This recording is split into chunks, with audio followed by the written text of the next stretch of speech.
Good morning, dear students. My name is Ferhan Mazher, and today the subject we are studying is Cambridge O Levels Mathematics Syllabus D. We call it D Maths 4024. Today we have set our hearts to solve paper 1, and we have selected May-June 2010 1-2 paper. This paper 1 belongs from the zone 2, or you can say it is from the variant 2. In the paper 1, the calculator is not allowed. The time allowed for this paper is 2 hours. So let's start today's paper.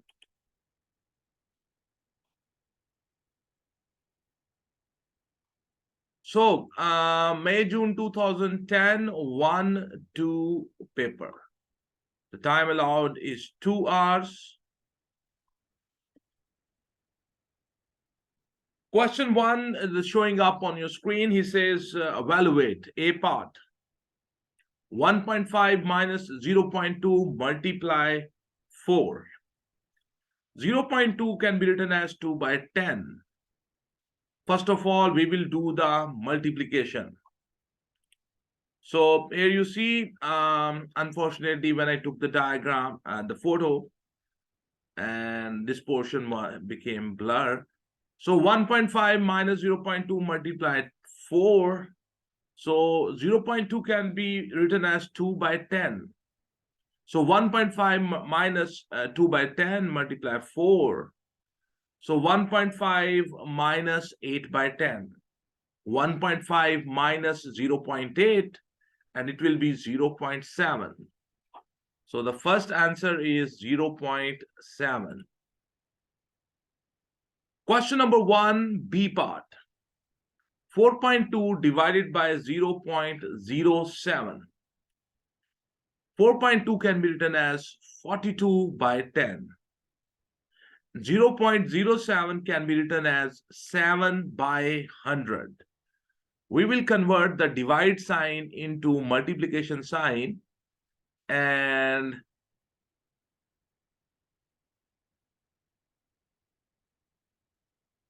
the fraction right after the divide sign, that will reciprocate. So you will have 42 by 10 multiply 100 by 7.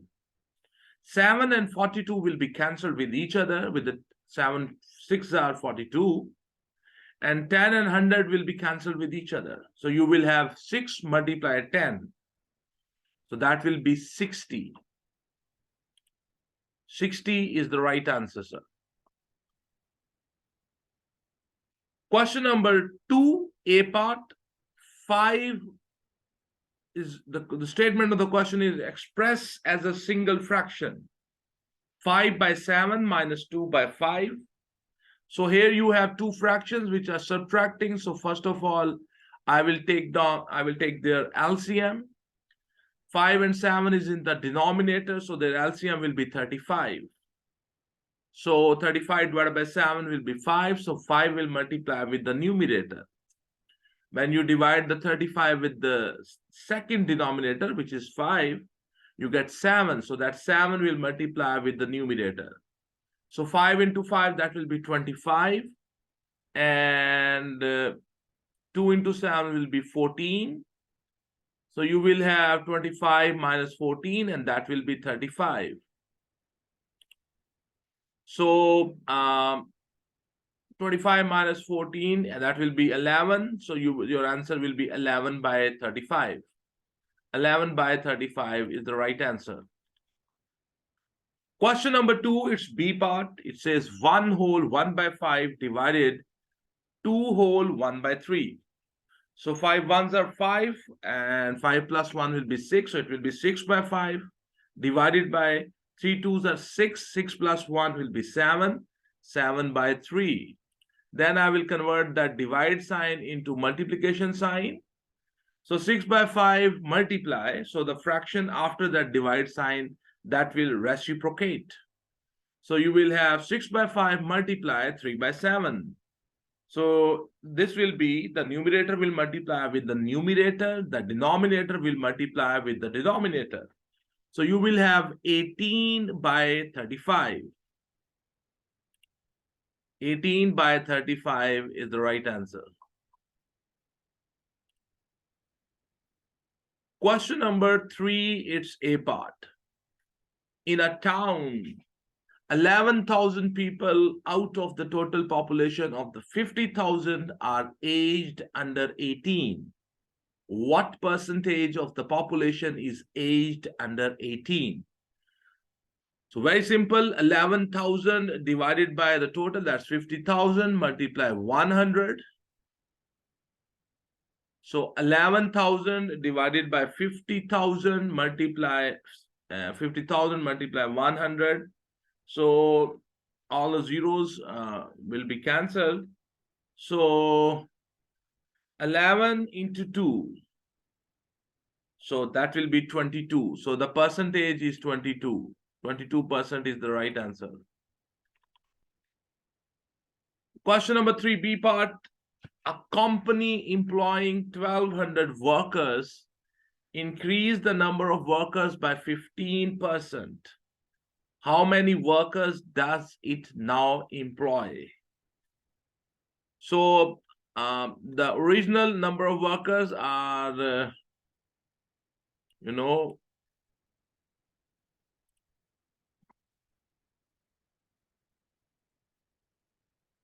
1,200 plus 15% of 1,200. So that will be 1,200 plus 15 divided by 100 into 1,200. So that will be 1,200 plus 15 into 12. 15 into 12 is 180. So 1,200 plus 180 will be 1,380.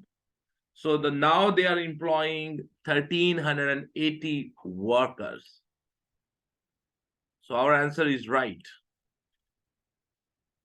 So question number 4 is showing up on your screen, and it says evaluate 9 raised to power 1 plus 9 raised to power 0. 9 raised to power 1 will be 9, and 9 raised to power 0 will be 1.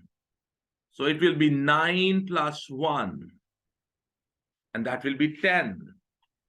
So 10 is the answer. The answer is right.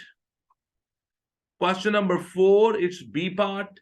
It is 1 by 9 whole raised to power 1 by 2. So we will separate this power. We will give this power to the numerator. We will also give this power to the denominator. The 9 is 3 square. 9 is basically 3 multiplied 3. So that can be written as 3 square. So 1 raised to power 1 by 2, that will be 1. 3 square raised to power 1 by 2. 2 will be cancelled. The power of the power multiplies with each other. So 2 and 1 by 2, when you multiply them, 2 and 2 will be cancelled. So 3 raised to power 1 is left. So your final answer is 1 by 3. So 1 by 3 is the right answer, sir. The next question is question number 5. By writing each number correct to one significant figure, estimate the value of. So 48.9 in one significant figure, it will be 50. 0.207 square, that can be written as 0.2 square. 3.94 can be written as 4. And then we will try to find out that what is the. So 50 multiplies 0.24 square divided by 4. So that will be 50 multiplies 0.04. When you take the square of 0.2, the answer is 0.04. And so I will remove the decimal. So we will have 50 multiply 4 divided by 4 divided by 100. So 4 and 4 will be cancelled. 50 will be cancelled with 100. So you will have 1 by 2. 1 by 2 means 0.5. So our answer is 0.5. 0.5. 0.5 is the right answer. Question number 6. A part. Solve 3 divided by And in the denominator, we have x minus 1 equals to 2. So we will cross multiply here, and we will make x alone on one side. So we will have 3 divided by x minus 1 equals to 2. So 3 will be equals to 2, bracket x minus 1, bracket close. So 3 will be equals to 2x minus 2. So 3 plus 2 will be equals to 2x. 5 is equals to 2x. So that 2 which is multiplying with the x will come on to the left side, and it will divide with the 5. So you will have x equals to 5 by 2. X is equals to 2 whole 1 by 2, which means 2.5. So our answer is right.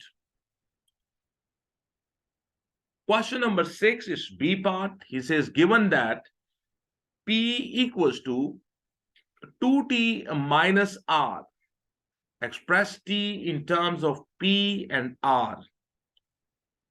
Okay. So we will make the T subject of the formula. So we will make the T alone. So P is equals to 2t minus R, that R, which is subtracting from the 2t, will come to the left side and it will add here. So P plus R is equals to 2t. So P plus R divided by 2 is equals to T. So T will be equals to P plus R, the whole thing divided by 2. So now the T is the subject of the formula. So our answer is right. You can see here.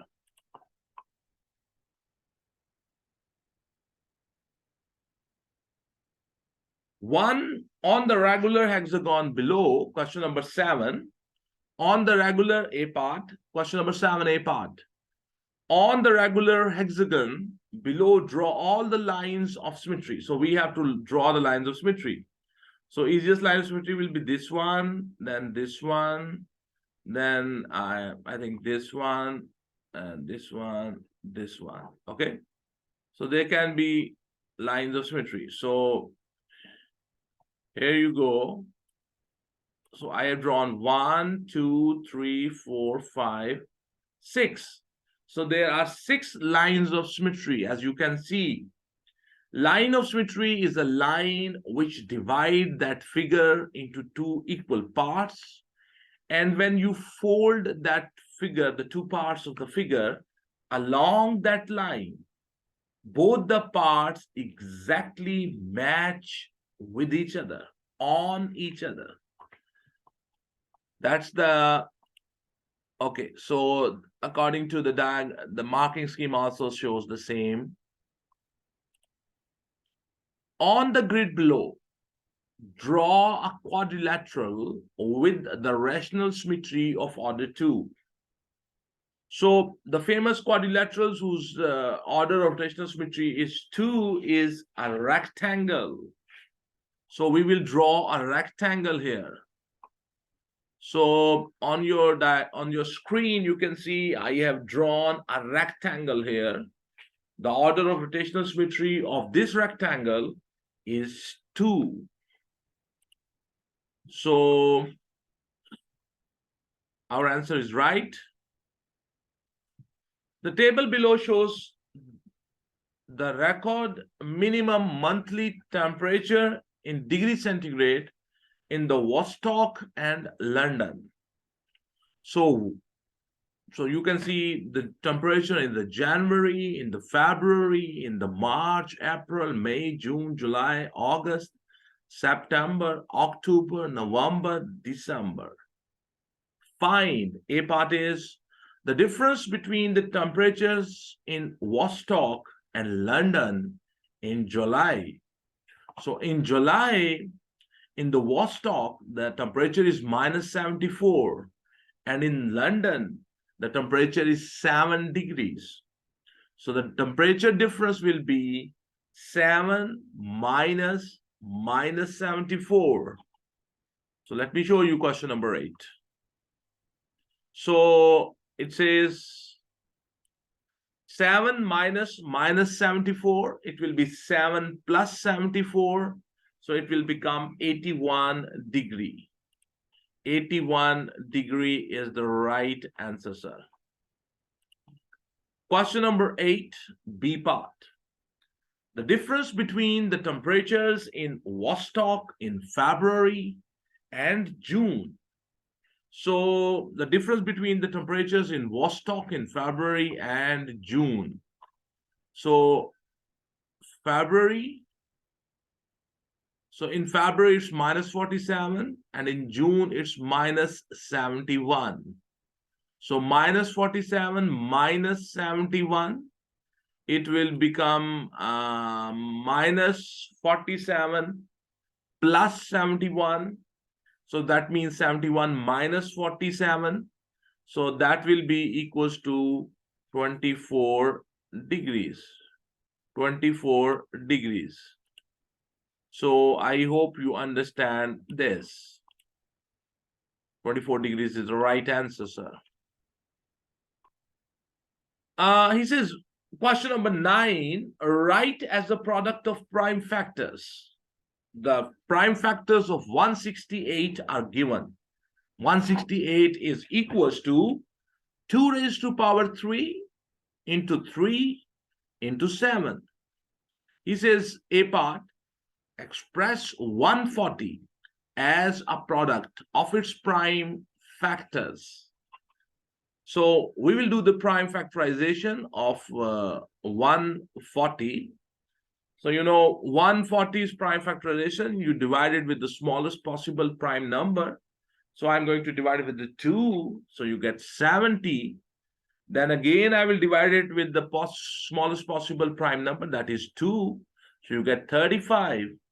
Now again, divided with the smallest possible prime number. So now I can divide with the 5. You get 7. And 7 is divided by the 7, which is a prime number. You get 1. So 140 is equals to 2 raised to power 2 into 5 into 7. So it is 2 square into 5 into 7.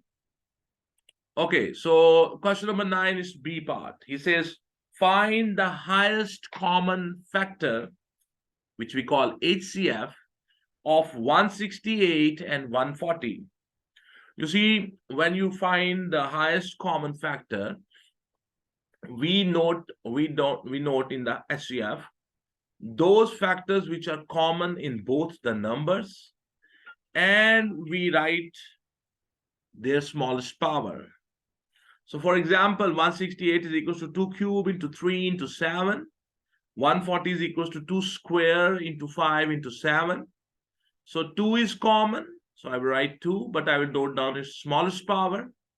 And 7 is common, and the smallest power is 1. So 2 square is 4 into 7, that's 28. So the HCF will be 28. HCF is 28, okay. So question number 9, it's C part. He says, find the smallest positive integer n such that 160n is a square number. Okay, so in a square number, if you write the number in terms of its factors, in the square number, each factor will have even power.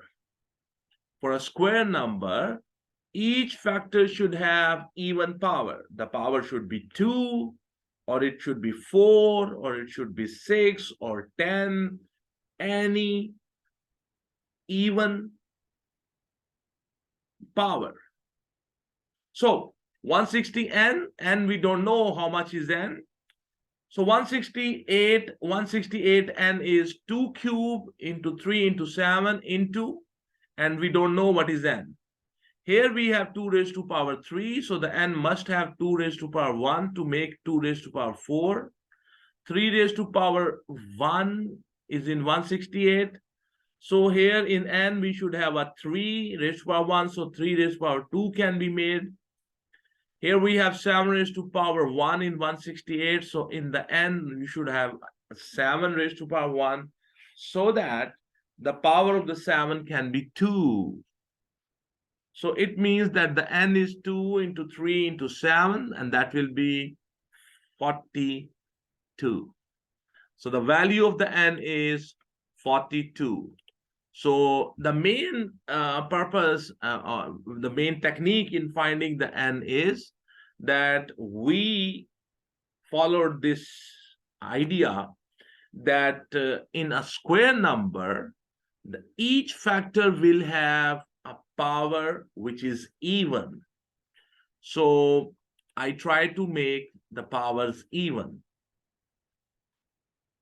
Question number 10 is A part. Jane and Ken share some money in the ratio 5:3. Ken's share is $16 less than Jane's share. So the money they share, Jane and Ken, the ratio is 5:3. So if the Jane's money is X, the Ken's money is X minus 16. So we will write a proportion, and from there I will be able to find out the value of the Jane's money. So 5:3, and that will be equals to X ratio X minus 16. X is the money which Jane have. The Ken's money is $16 less than the Jane's money. So it will be X minus 16. So you will have 5/3 equals to X divided by, in the denominator, you will have X minus 16. So cross multiply here. So you will have a 5 into X minus 16 equals to 3 into X. 5X minus 80 equals to 3X. 5X minus 3X will be equals to 80. 2X is equals to 80. So X will be equals to 80 divided by 2. So X will be equals to 40. So that means the Jane has $40 and the Ken has 40 minus 16. So that will be $24. So Jane has $40 and the Ken has $24. So our answer is right. Question number 10 and its B part, he says the scale of a map is 1:25,000. The distance between two villages is 10 centimeters on the map. Find the actual distance in kilometers between the villages. So we will take map, ratio, actual, and remember, when you take the ratio, the scale is given in the terms of ratio.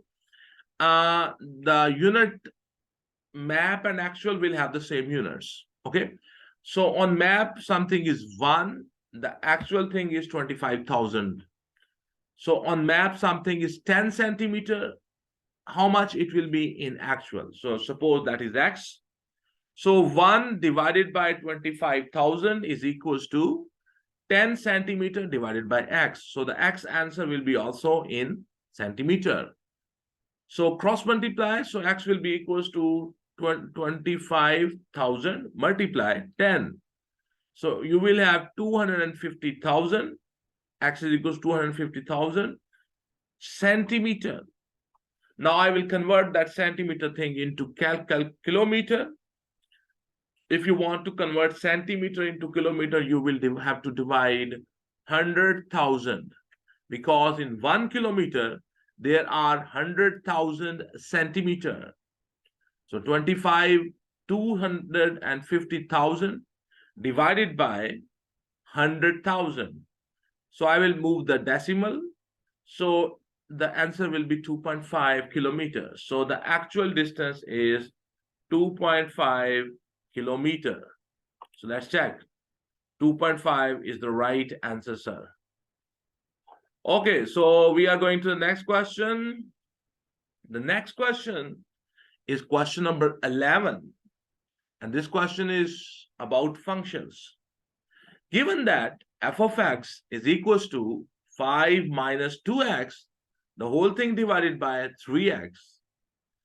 The question number 11, its A part is find f inverse of, f of minus 2. F of minus 2 means that in the formula, wherever is x, substitute it with minus 2. So in this formula, Wherever you have x, I will substitute it with minus 2. So f of minus 2 will be equals to 5 minus 2 bracket start minus 2 bracket close, and whole thing divided by 3 into minus 2. So you will have 5 plus 4 whole thing divided by minus 6. So that will be 9 by minus 6. So that will be, cancel it with the 3. So minus 3 by 2, which is minus 1.5. Minus 1.5 is the right answer, sir.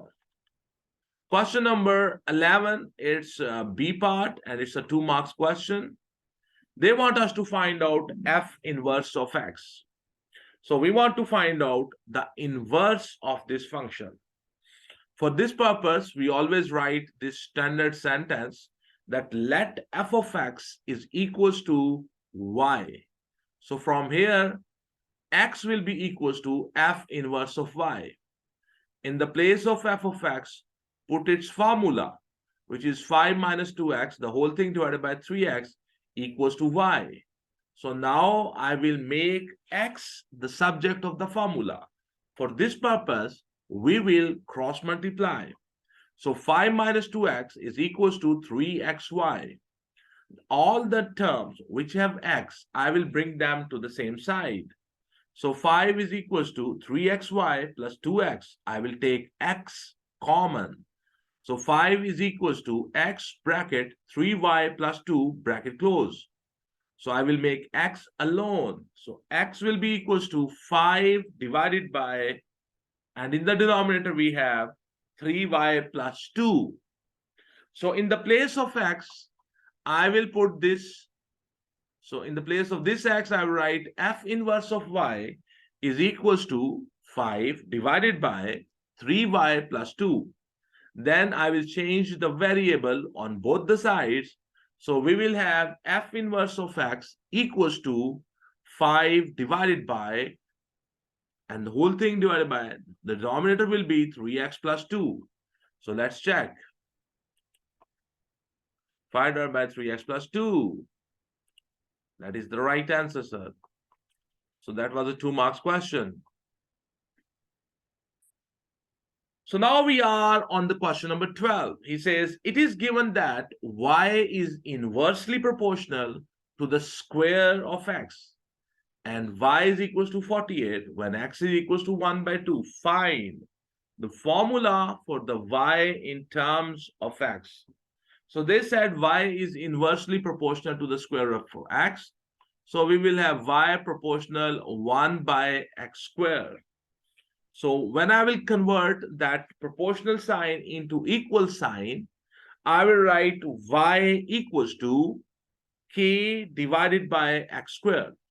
Whenever you remove proportional sign with an equal sign, you have to introduce a constant here. So the constant here is k. Put the values of x and y which were given. The y is 48 and the x is 1 by 2. So you will write 48 equals to k divided by, put brackets around it, 1 by 2 whole square. So that will be 1 by 4.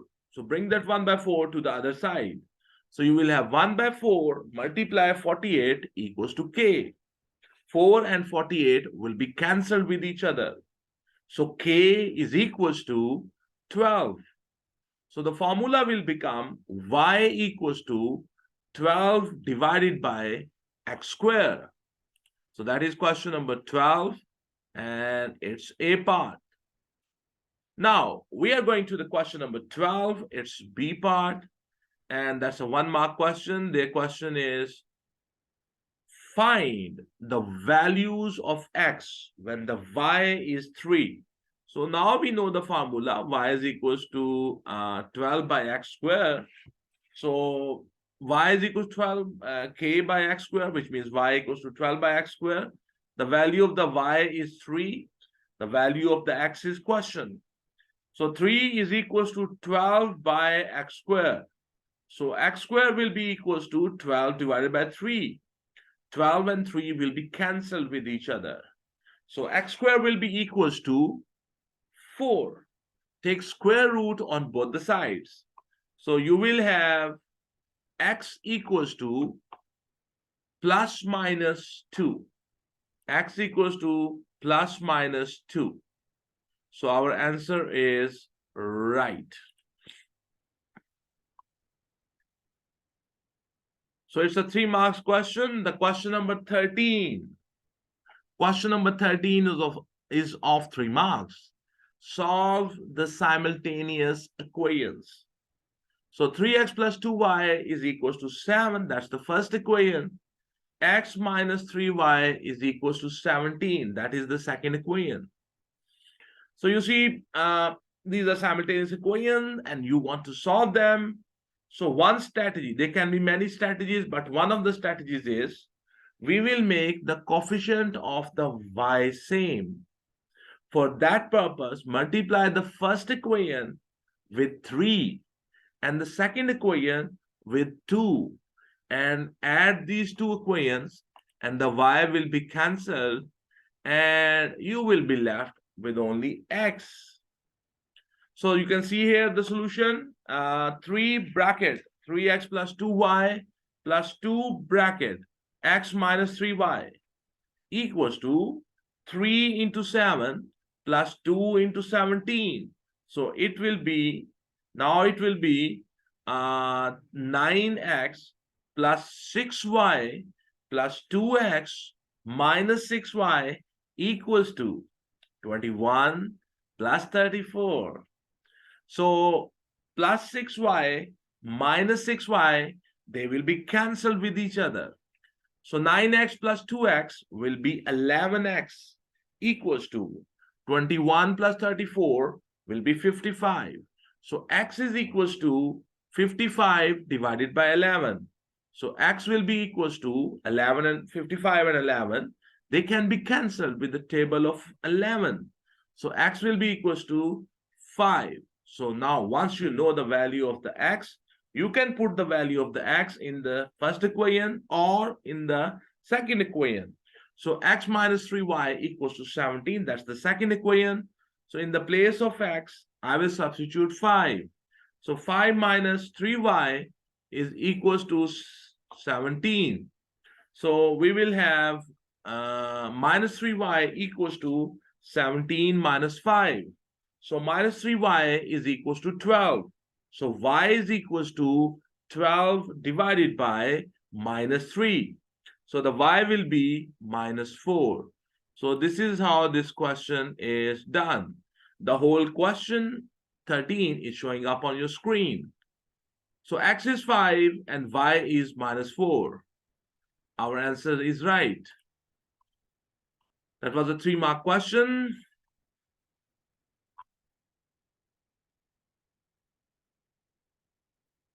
Question number 14. A straight line passes through the point P, whose coordinates are minus 8, 10, and Q, whose coordinates are 4, 1. Find. A part is the coordinates of the midpoint of PQ. You know, if you want to find out the midpoint of the two given points, the formula is very simple. The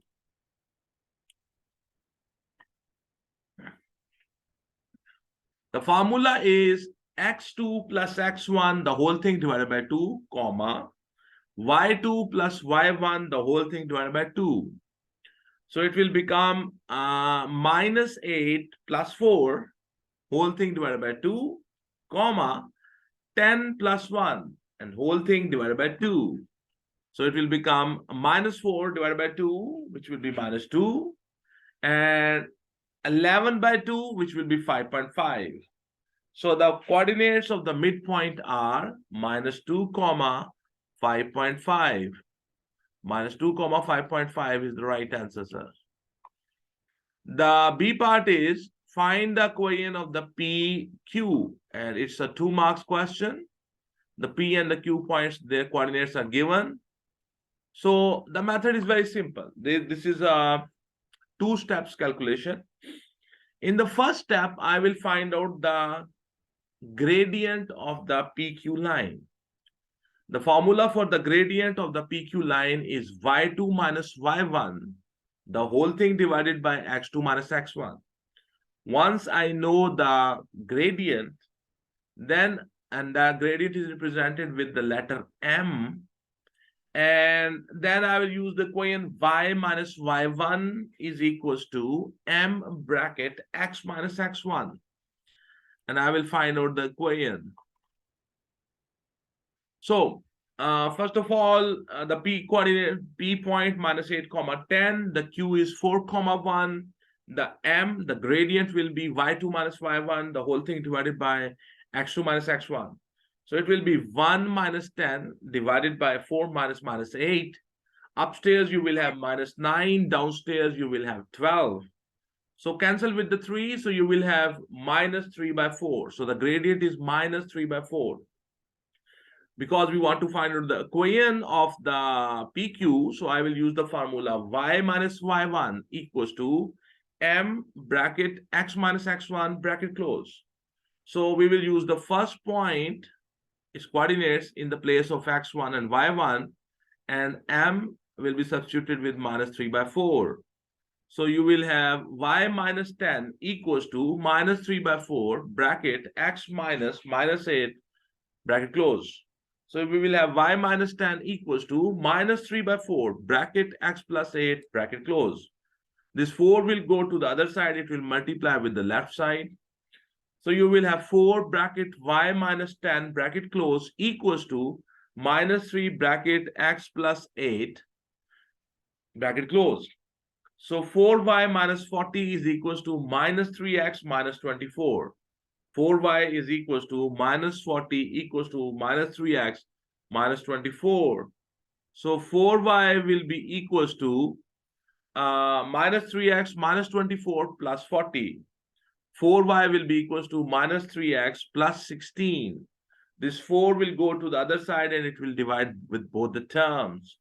So y is equals to minus 3x divided by 4 plus 16 by 4. So y will be equals to minus 3 by 4 into x plus 4.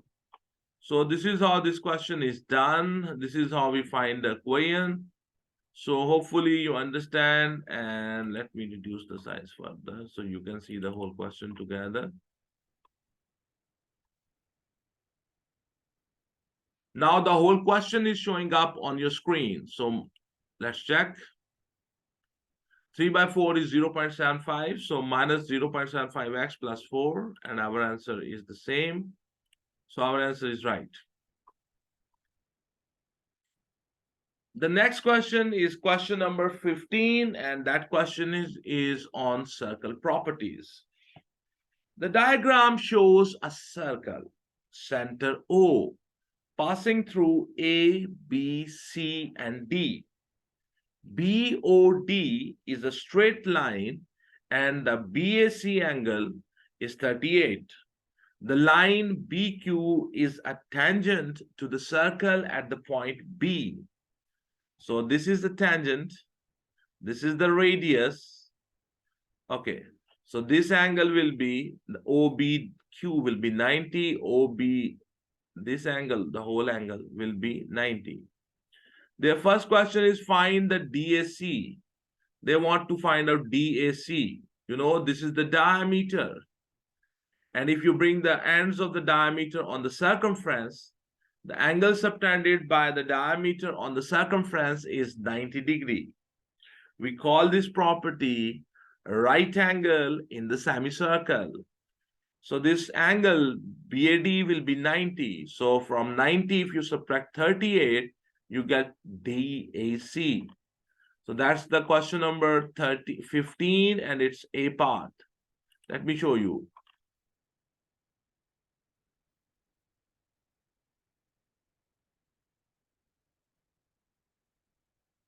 So DAC is question. DAC plus CAB equals to 90. Right angle in the semicircle, that's the reason. So DAC plus 38 will be equals to 90. So DAC angle will be 90 minus 38. So the DAC will be 52. The DAC will be 52. Our answer is right. The next question is find the DBC. DBC, they want to find out this angle. If you look at the chord DC, the ends of the chord DC went to the circumference here, and this angle is 52. The ends of the chord of the DC went to the circumference, and they form this angle. These two angles, they will be equal to each other. We call it angles in the same segment. So if the DAC is 52, the DBC will be also 52. Angles in the same segment is the reason. So the DBC is question. So DBC will be equals to DAC, angles in the same segment. So the angle DBC will be equals to 52 degrees. 52 degrees. 52 degree is the right answer, sir. The last question is, the last part is C part, and it says CBQ, angle CBQ, C, B, and Q. If you look at here, this is the tangent. This is a triangle whose one vertex is on the point of tangency. Other two vertices are on the circumference. The angle this side makes with the tangent is equals to this internal angle, the opposite internal angle. We call it the angles in the alternate segment. This property is called. Another way of doing this is, if you want to find out, this is 38, and the main question is CBQ. CBQ. So that will be, I think, 38. The method here which I use to solve is that the CBQ is equal to question. The CBQ plus the DBC is equal to 90 degree. Tangent is perpendicular to the radius. The method I'm using is that this is the radius, this is the tangent, this whole angle is 90. This angle I already know is 52, so 90 minus 52 will give you this angle. This is the technique I use to solve this. So the CBQ will plus 52 will be equals to 90. So the CBQ will be equals to 90 minus 52. The CBQ will be equals to 38. To get an angle, there can be many methods. So see, even I myself get different ideas how to solve it. 38 is the right answer, sir. Okay, so the next question is a bag, question number 16. A bag contains 6 red counters and 4 blue counters. Total, there are 10 counters. 2 counters are taken from the bag at random without replacement. Complete the tree diagram below that represents these events. So the red, they are 6, and the blue, they are 4. Total, they are 10. So at the first pick, and the first counter will be red, the probability is 6 by 10. The first counter will be blue, its probability is 4 by 10.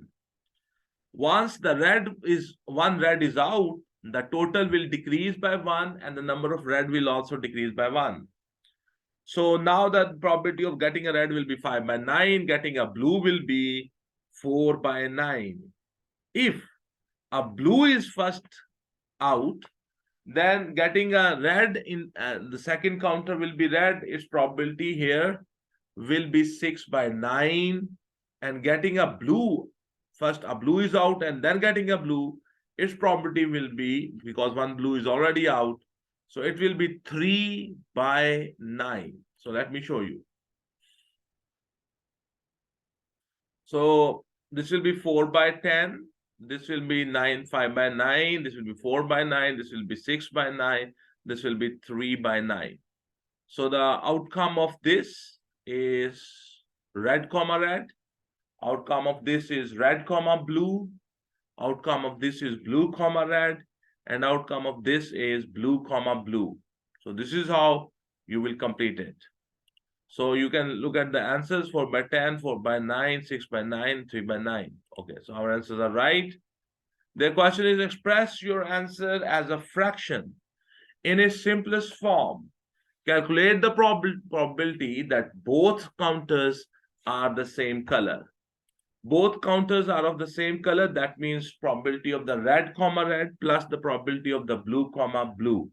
The probability of the red comma red will be 6 by 10 multiply 5 by 9.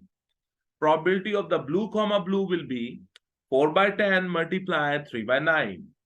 So you will have 30 by 90 plus 12 by 90. So that will be 42 by 90. So you cancel it with the 6, you get 7 by 15. So 16B part, its answer is 7 by 15.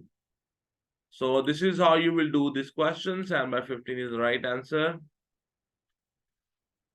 Question number 17. Here we have a diagram and they say ABCD is a parallelogram. X is the point on BC such that the BX ratio XC is 2:1.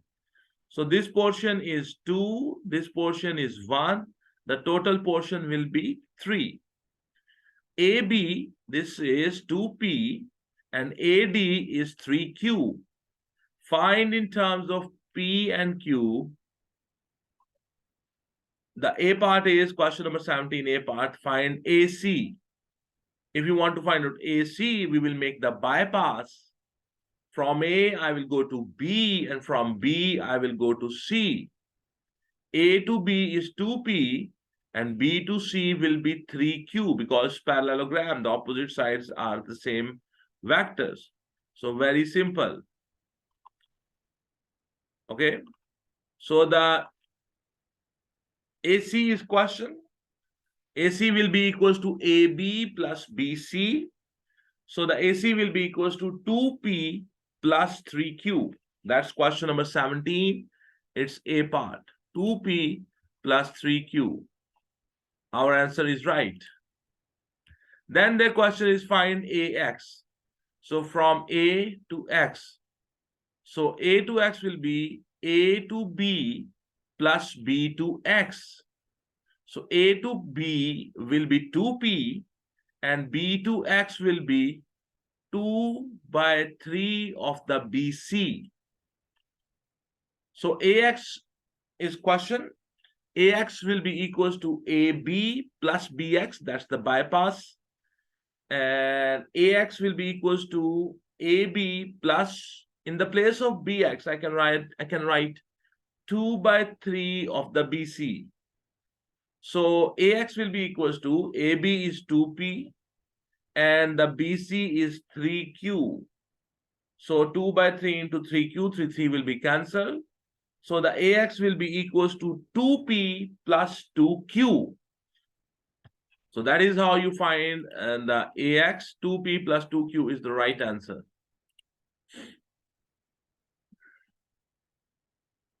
Two P plus 2Q. Then the C part is XD. From X, I want to go to D. So from X, I will go to C. Then from C, I will go to D. That's the bypass. Okay. So XD is equals to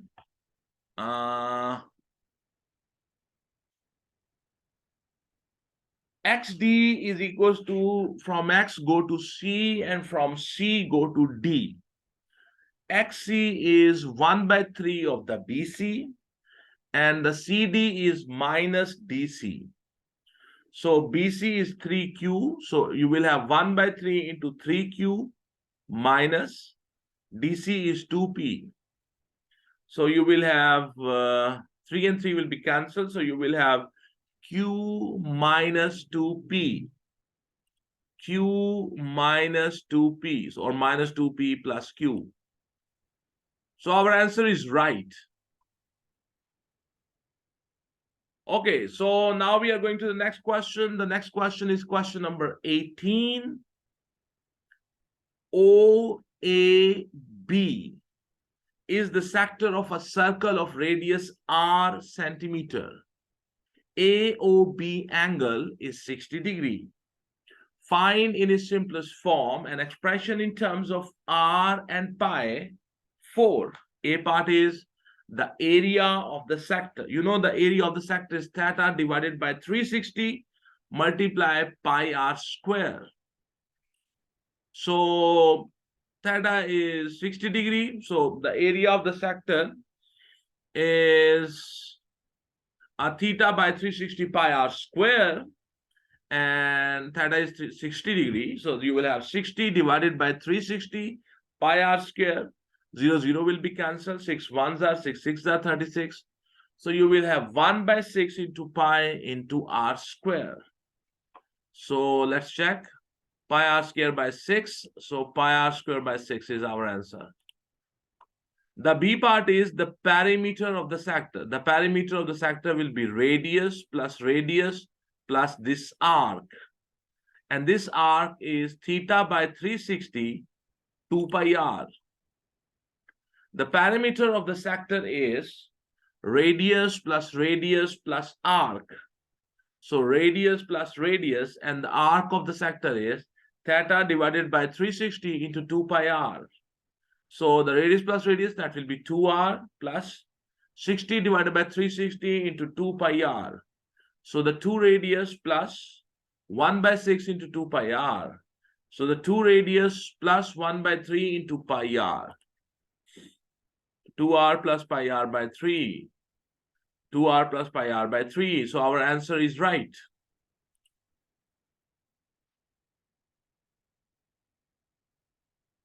Now we are on the question number 19. Here a matrix A is given, which is 3, 1, minus 1, 2. A matrix B is given, which is 0, 2, minus 1, and 3. The A part is find A minus B. Very simple. From the matrix A, you have to subtract the matrix B. So 3, 1, minus 1, 2, minus 0, 2, minus 1, 3. 3 minus 0 will be 3. 1 minus 2 will be minus 1. Minus 1 minus minus 1. It will be 1 minus 1 plus 1. And that will be 0. 2 minus 3. It will be minus 1. So this is how you will find A minus B. So let's check the answer. 3 minus 1, 0 minus 1 is the right answer. Our answer is right. Okay. The next question is they want us to find out the B inverse. And it's a 2 marks question. If you want to find out the inverse of the B, so first of all, you will find its determinant. This 0 will multiply with the 3 minus this minus 1 will multiply with the 2. This is how you find the determinant.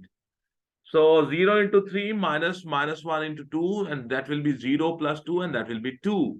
Then we will find the adjoint of B.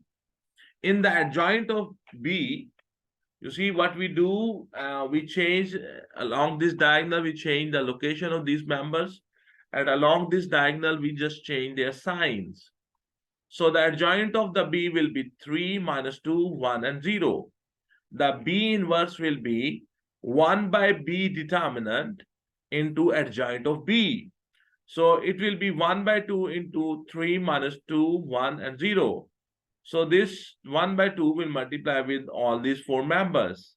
So you will have 3 by 2 minus 1, and then 1 by 2 and 0. So this is how the B part is done. So 3 by 2 minus 1, 1 by 2, and 0. So our answer is right.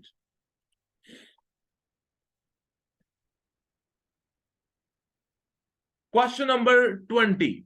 The graph shows the cumulative frequency curve for the ages of 60 employees. So on the y-axis, the CF is given, the cumulative frequency, and on the x-axis, the ages in years are given. It's a cumulative frequency graph, cumulative frequency curve, and it's the graph of less than. He says, use the graph to estimate the median. So the cumulative is 60, the total is 60, the total of the frequency is 60. So if you want to find out the median, I will take the 50% of the 60. That will be 50 by 100 into 60, and that will be 30. So I will take that value on the y-axis. I will go to the graph, and when you intersect the graph, I will check the value of the x under that point. That will be the median. So you can see here, from 30, I went to the graph, the cumulative frequency curve, and under that point, I check what is this value. This value seems to be 39. So you can see here, the median is 39. So this is the median is also called Q2, the second quartile. The next question is the interquartile range. So for the interquartile range, I will find the 75% of this number, 60, and that will be 45, I think. And here is the 45. From here, I will go to the graph. I will check the x value. That will be 46. Then I will find the Q1, the first quartile. And that will be 25% of the 60. And that will be 15. So I will check 15 on the y-axis. Here is the 15. From here, I will go to the cumulative frequency curve. And when you intersect the cumulative frequency curve, under this, I will check what is the value. This value is 32. And this is called Q1. From the Q3, I will subtract the Q1. And that will give me the interquartile range. So here you can see Q3, the third quartile is 46, the first quartile is 32. Interquartile range is Q3 minus Q1. So it will be 46 minus 32, and that will be 14. 14. 39, 14 is the right answer, sir.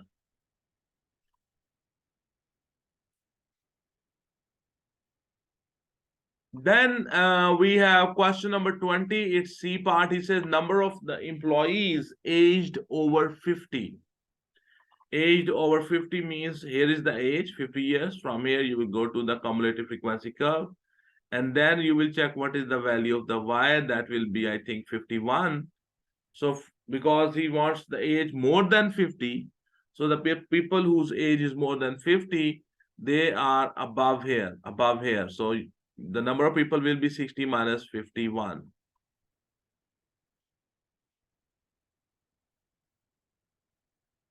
Just let me show you. From 50, I will go to the graph. Then I will check what is the value of the x here. That is 51. From the total, subtract 51. You will get the people whose age is more than 50 years.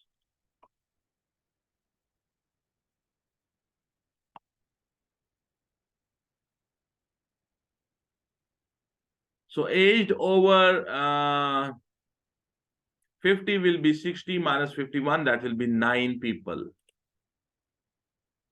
9 people is the right answer, sir. Question number 21, A part, he says factorize completely. 3x squared minus 12x. The first rule of the factorization is, if something is common in all of them, you will take it common. So I will take 3x common. So 3x bracket x minus 4 bracket close. So this is how you will do it. That's right. The next question is question number 21, A part, its second portion. X squared minus xy minus 2y squared. So we will multiply the extreme terms. You will get 2y squared x squared. So I am looking for that pair which by subtraction will give me minus 1, and when multiply them, that will give you minus 2x squared y squared. So that is that the numbers are minus 2 and plus 1. So I will do the midterm breaking here. So x squared minus 2xy plus xy minus 2y squared. From the first two terms, I will take x common. So x is common, put the bracket. So here you will have x, here you will have minus 2y, bracket close. From the last two terms, plus y is common. So in the bracket, you will have x minus 2y, bracket close. Now this x minus 2y is common. Take it common. From here you will have x, and from here you will have plus y in the other bracket. So this is how you will factorize it with the help of midterm breaking. So let's check. X minus 2y into x plus y. So our answer is right. Question number 21, and it's B part. He says simplify. Upstairs we have x squared plus 4x.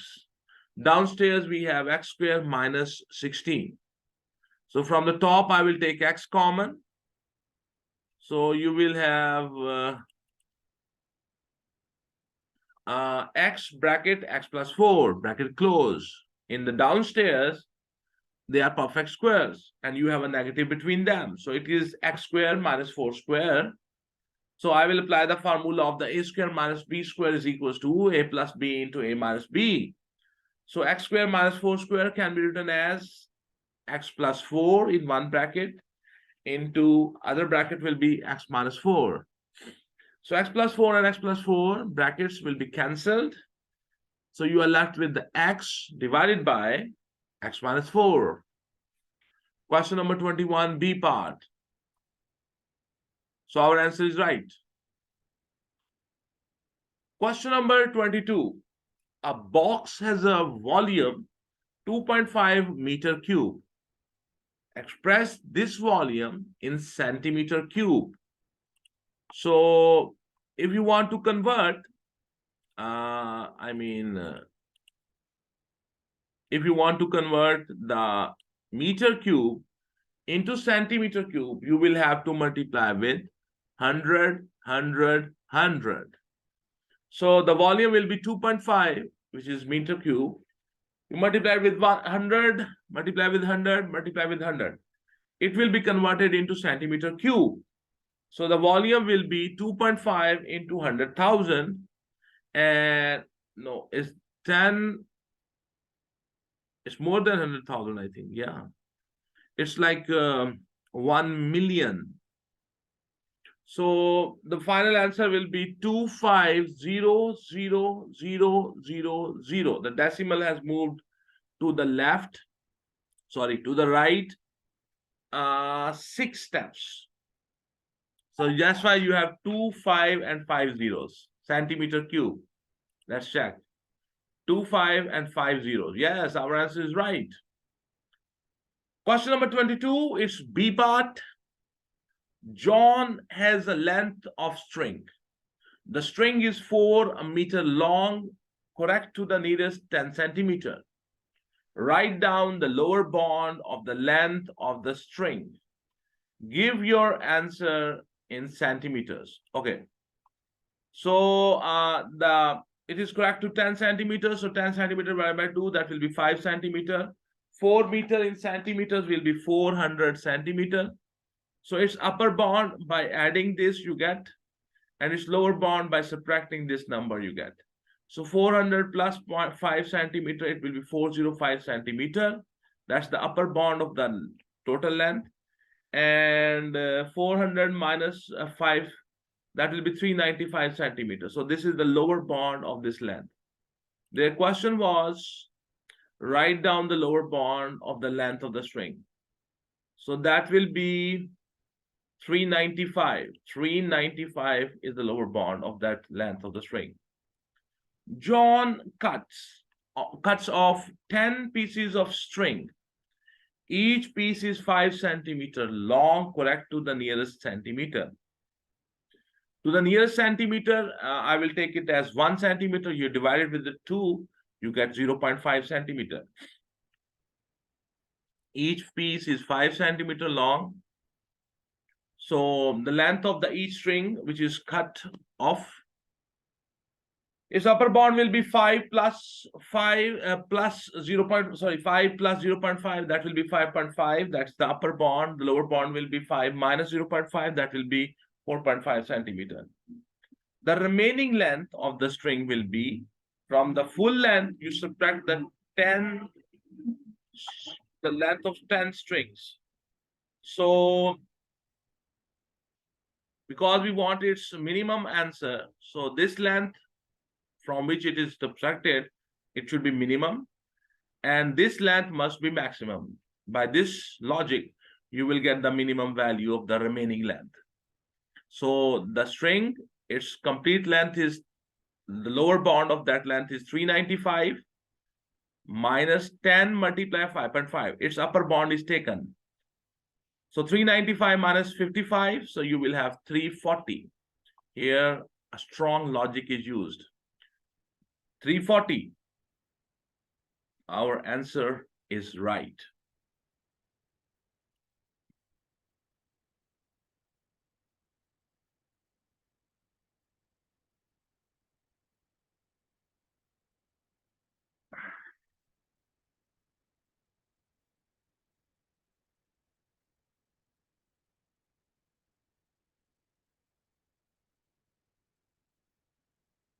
Question number 23. ABC is an isosceles triangle with the AB and BC are equal to each other, and the AC is 32 centimeter. Using as much information from the table as it is necessary, calculate. The sine theta is 15 by 17, cos theta is 8 by 17, tan theta is 15 by 8. 2 marks question, they want us to find out the AB. Okay, you know this is an isotriangle. And in the isotriangle, if I join this with this, so this altitude will make 90-degree angle here, and this side will be bisected. 16, 16. So now this is a right angle triangle. I know this. I know the sine, cos, tan of this angle. I want to find out this. This is hypotenuse. This is the base or the adjacent side. So I will use cos theta. Cos theta will be base by hypotenuse. That will be 16 by AB.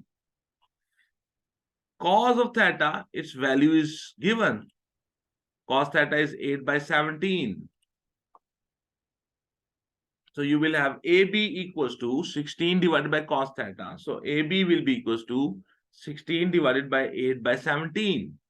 This 8 by 17 came from that table. So 16 multiplies 17 by 8. So that will be 34. Because 8 and 16, they will be cancelled. That will give you 2. 2 multiplies 17. That will give you 34. So the length of the AB is 34 centimeter. It's right. Then they want us to find out the area of the triangle ABC. You know this side, 32. You know this side, that's 34. And you know the angle this, and you know the sine of this angle. You can apply the formula of the area 1 by 2 into C into B into sine of angle A. That's the formula for finding the area. So the area of the triangle ABC will be equals to 1 by 2 into 32 into 34 into sine of theta. So the area will be 1 by 2 into 32 into 34 sine theta from that table is 15 by 17. 15 by 17. So 2 16s are, 17 2s are, so 16 into 2 into 15. So that will be 30. 30 into 16 will be 480. So the area of that triangle is 480 centimeter square. And our answer is right.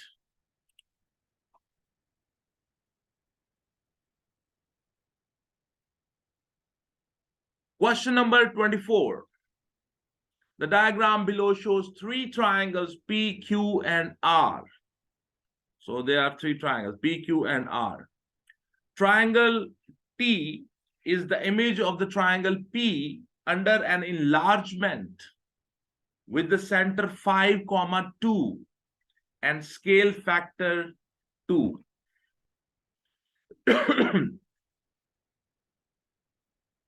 So 5,2, this point is the center of enlargement. The scale factor is 2. So what you will do, you put a dot here. You will join it with the three vertices of the triangle P, and you will draw lines, straight lines with the help of the scale. Then I will check how much is the distance. Then I will double it. I put dot. I will check with the scale how much is this distance from this vertex, and I will double it from here. When the double distance is complete, I put a dot. I will check what is the distance of this vertex from this 5,2 along this line, and I will double it. That will come here, put dot here. Let me show you my solution. I hope you can see that. This is the center of rotation. I made this line, I made this line, I made this line. I check how much is this distance. I doubled it. I put a dot here. I join this line. I check how much is this distance. I double it. I put a dot here. I draw this line. I check how much is this distance. I double it from here. I come here. I put a dot here. Then I will join these dots, and I get this triangle. Its name is T. I hope you understand how the enlargement is done. When the image is given, the center of enlargement is given, and the scale factor, which is positive, is given. So that's 3,2, 3,6, and 5,6. 5,6, 3,6, 3,2. So our answer is right. Okay. Then it says, describe fully the single transformation that maps the triangle P onto triangle Q. If you look at the, sorry, I said, describe fully the single transformation that maps the triangle P onto triangle Q. P onto Q, you can see this diagram has moved like this. So it's a rotation. So how you find the center of rotation? You see, the method is very simple. Try to learn this thing, because I have not drawn here, but you have to draw it. Join the same points. For example, this point and this point. Join them and draw its perpendicular bisector. Join the same point here, these 2 points, and draw the perpendicular bisector of this line. Join this point and this point, which are same, and draw the perpendicular bisector. Where the 3 perpendicular bisectors will intersect, that will be your center of rotation. So they will intersect here. The perpendicular bisectors will intersect here at 0, 0, or at origin. So this is the center of rotation. Join this point with the center of rotation, join this point with the center of rotation, then check how much is this angle. So this angle is 90 degrees, and you have gone anti-clockwise. So I can say it's a clockwise rotation of the question. We have not read the whole question. The single line that maps the triangle P onto triangle Q, P onto Q. So you can say it's 90 degree anti-clockwise, or you can say it's 270 degree clockwise. Both are right answers. 90 degree anti-clockwise, about 0, 0. I somehow wrote 270. You can go from here. That will be 270 clockwise, or it is 90 degree anti-clockwise. I hope you understand. Then he said, find the matrix representing the transformation that maps the triangle Q onto triangle R. Q onto R. You can see that the diagram has flipped. So when the diagram flips, it means it's rotation. You join the same points, for example, this point and this point with each other, and you draw the perpendicular bisector.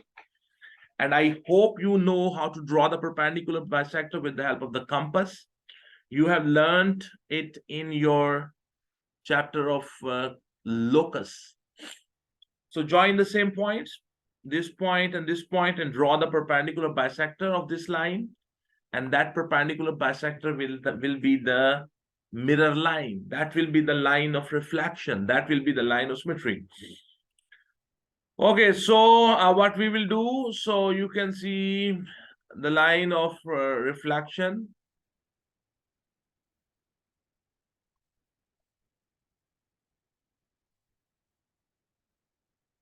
But he said, find the matrix. Oh, sorry. He said, find the matrix representing the transformation that maps the triangle Q onto the triangle. There are two things. It's a reflection in the line in the x-axis, and there can be two things. One is that you remember that matrix, and the other thing is you can on the spot find out that matrix. So I'm going to teach you how to find the matrix on the spot.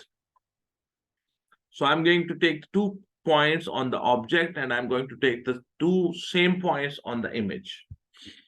So on the object, I've taken -4, 4, and -2 and 4. And on the image, their image is -4, -4, and -2, -4. Let's try to understand this concept.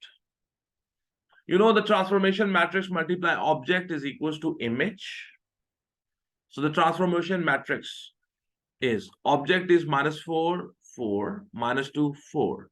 And its image is -4, -4, -2, -4.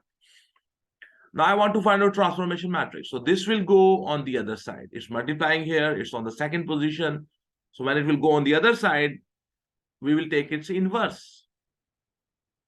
So first of all, I will write this image dot its inverse. 1 by its determinant, and its determinant is -8 into adjoint of this matrix. How you find the adjoint? You change the position of these two, and you change the sign of these two. So you will have dot 1 by -8 into 4, 2, -4, -4. Write this thing first, 1 by -8. From here, take row, from here, take column, and multiply them.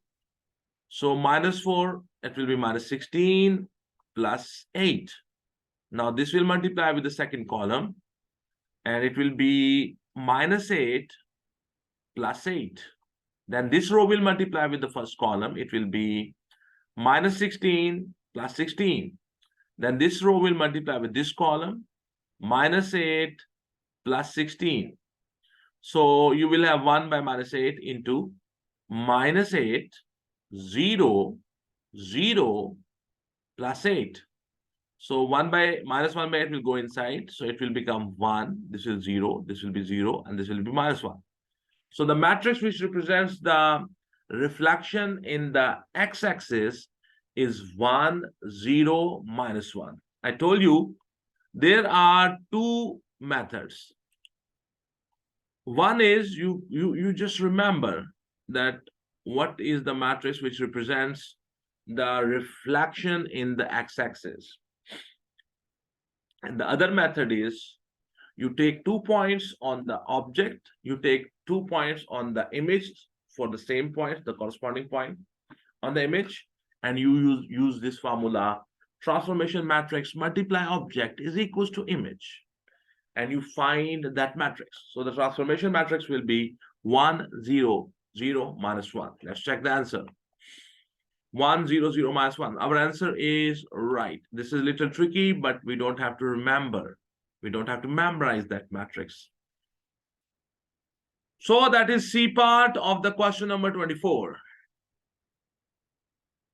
Question number 25 is showing up on your screen. He says the diagram is the speed time graph for the first 20 seconds of a cyclist journey.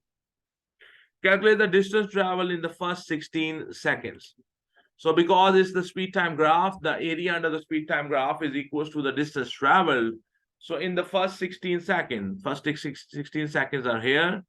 So you can divide this figure into 2 portions. It's a triangle, it's a rectangle. Find the area of this triangle and the rectangle, or you can say the whole thing is a trapezium.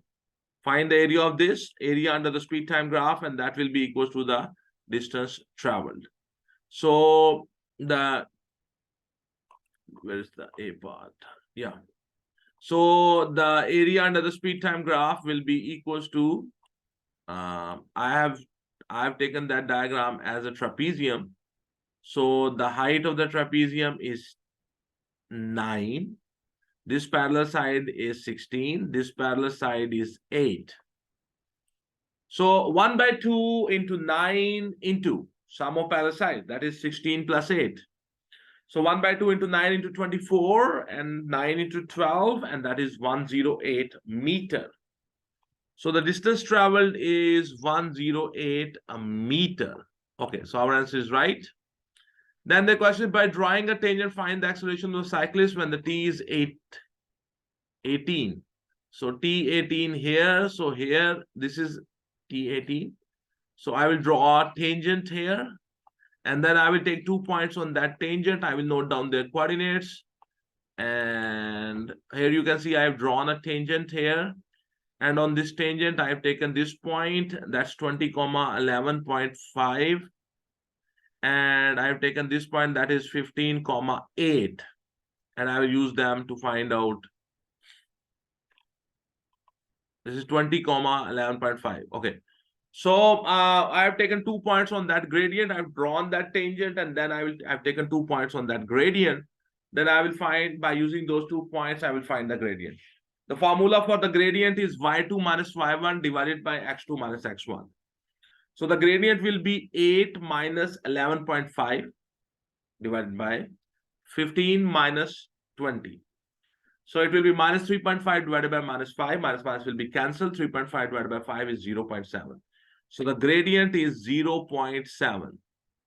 They say the gradient will be from 0.5 to 0.9. So our answer is 0.7, which is in this range. So our answer is right. Okay, the C part, he says, on the grid, in the answer space, sketch the distance time graph for the first 16 seconds of the cyclist journey. Okay, in the first 16 seconds, there can be 2 portions, in the first 8 seconds and then in the next 8 seconds. In the first 8 seconds, he covered how much distance? First 8 seconds, he covered the distance of 1 by 2, because it's a triangle. 1 by 2 into 8 into 9, so that's 36 meter. And the distance in the total is 16 seconds is 108. So I will show you. At 8, he will cover how much distance? 36. So at 8, he will cover 36. At 0, he's at 0. At 8, he will be 36. And at 16, he will be at 108. This portion, the distance time graph will be an increasing curve. And this portion of the distance time graph will be a straight line. Why? Because in the first 8 seconds, his speed increased. That's why it's a curve. And from 8 to 16 seconds, the speed was constant. Let me show you. Yeah. In the first 8 seconds, the speed is increasing. And in the next 8 seconds, it is constant. That's why the distance time graph of the first 8 seconds will be an increasing curve. And from the 8 to 16 seconds, it will be a straight line because the speed is constant. I hope you understand. And let me show you correct triangle, correct regions shaded. Okay, so the correct distance time graph, correct curvature or a straight line from this. Okay, so our answer is right. I hope you understand.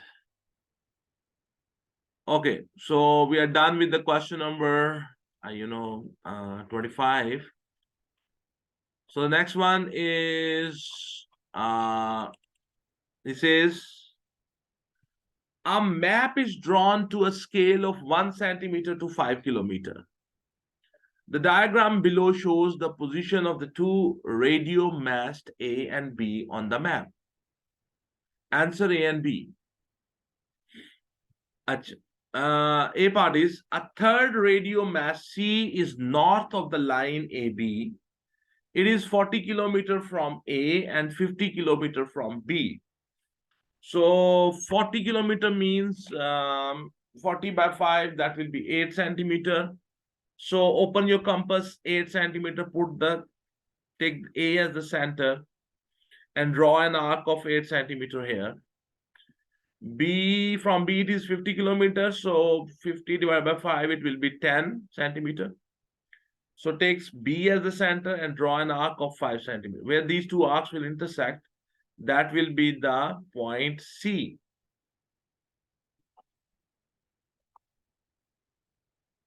So you can see here.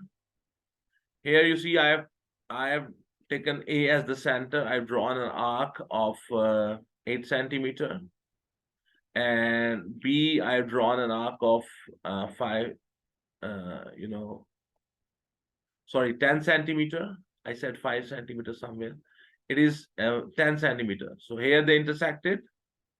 And because here they intersect, because 40 kilometer, when you convert according to this scale, let me increase the size a little bit.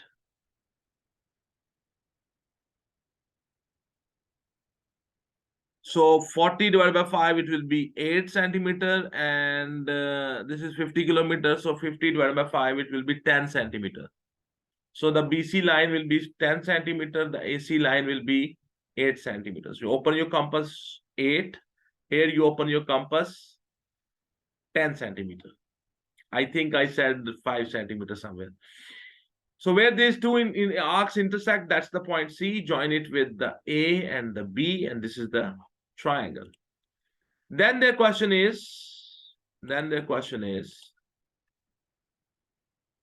okay, so we have constructed the triangle ABC. Then he says a house D inside the triangle is more than 35 kilometers from B. 35 divided by 5, it will be 7.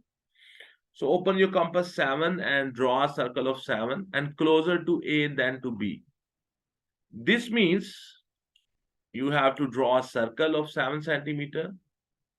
And this means you have to draw the perpendicular bisector of the AB line, and you have to remain closer to the B.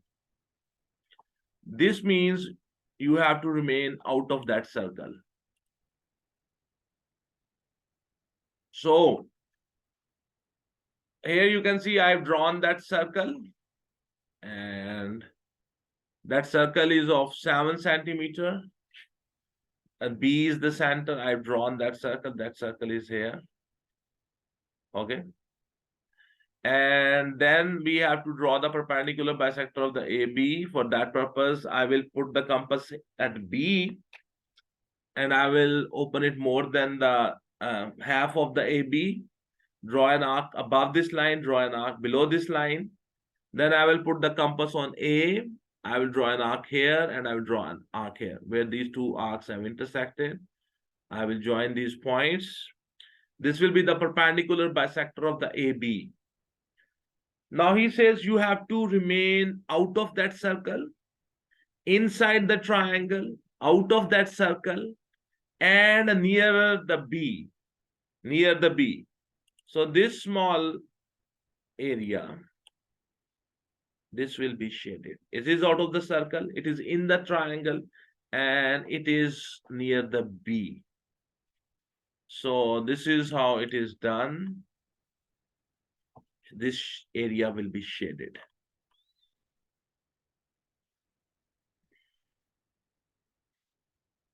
Okay. So shade the region which is okay. So that's a 3 marks question. And by this question, we have reached the end of this paper. So